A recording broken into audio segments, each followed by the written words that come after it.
มันตัวตาของมหาใจนั่นเองนะเอาตัวนี้ละตัวไว้ตัวใดตัวใจตัวแก่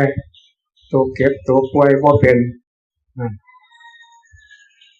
ว่าจะเกิดนั้นเป็นนี่ก็มีแต่เรื่องธาตุเรื่องสังขารนี้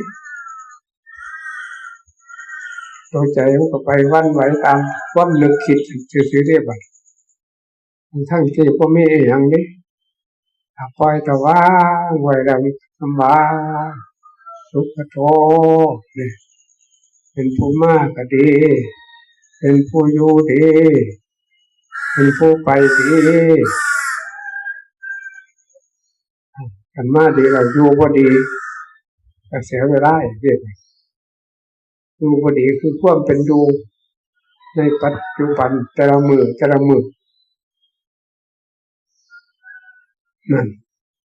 ว่าเบิ่งเหตุเบิ่งทำเบิ่งไปเบิ่งจะน่าไปอยู่ด้วยกันให้ปล่อยให้ว่างมันสิอยู่ได้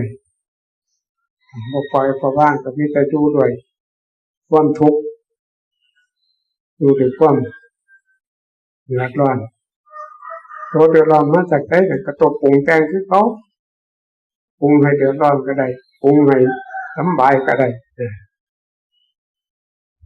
ผลอบรมสติปัญญาศรัทธาความเพียรกับปรุงให้มันเย็นเป็นสุขไปมือไป